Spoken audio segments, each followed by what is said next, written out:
Hey, are your teams feeling well? Being in senior living isn't always easy physically and mentally. And for those of you who know me, know that I have a real passion for wellness.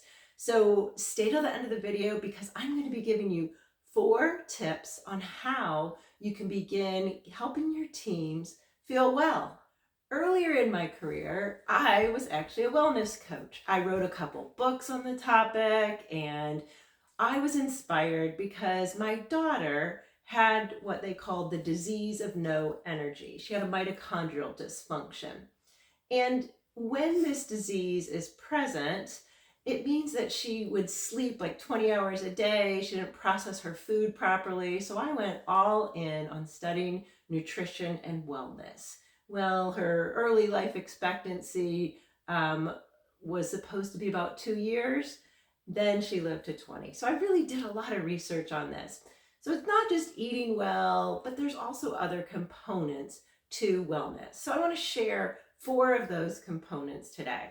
And if your teams are feeling well in all 4 of these areas, they show up more energized, ready to serve, ready to be there, because we know this is a demanding profession. And even you might start to burn out. There are a lot of things that take their toll on caregivers and those who are in senior living. So number 1, financial wellness. The number 1 thing that stresses people out are finances. And if you are showing up to work feeling that stress of an argument with a spouse or a partner over money right before you came in, you're not going to show up fully present. So something you could do for your team or within your organization is, why not offer some financial planning seminars? Why not give some discounts on meeting with a financial counselor? It's a conversation that feels kind of awkward and funny, and we don't like to talk about money, but it is one of the number 1 stressors. And when people aren't feeling comfortable financially with their financial wellness, it can really be a drain. Number 2, and of course, this is one that we often think of when we think of wellness, is our physical well-being. And lifting and on our feet all day, and the physicality of what so many of us do, even if you might be at an operational level and you are traveling all the time, or at an executive level, that drains someone of energy. So what could you be doing to build up everybody physically? Gym discounts, exercise classes on your campuses that everyone can sign up for, walking challenges. It just takes a bit of planning. Get some people on board who already are in that bent, love to be physically well. Say, what could we be doing each month? Schedule something monthly, because if it's on the calendar, there are a lot more chances it gets done.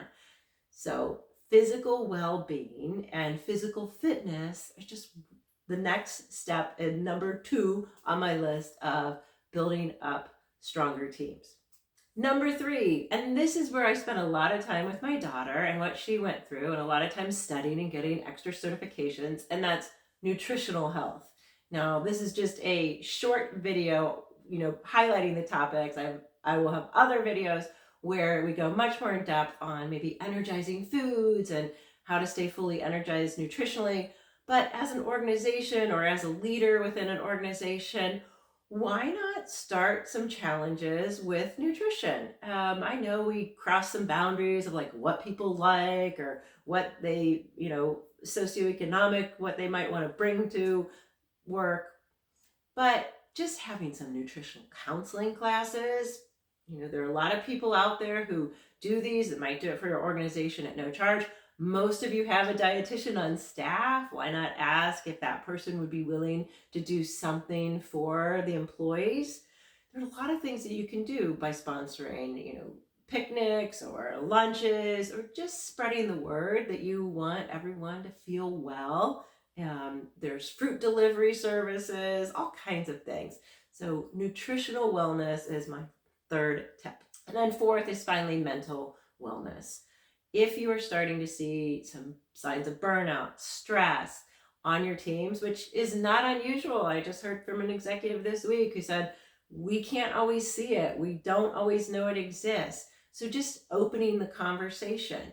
Again, maybe having that online counseling portal that might be available to your employees, or acknowledging that it's okay not to be okay. Having that conversation and saying, we need to know when you are burning out, stressed out, ready to walk out. Letting people know that mental wellness is something that you consider important.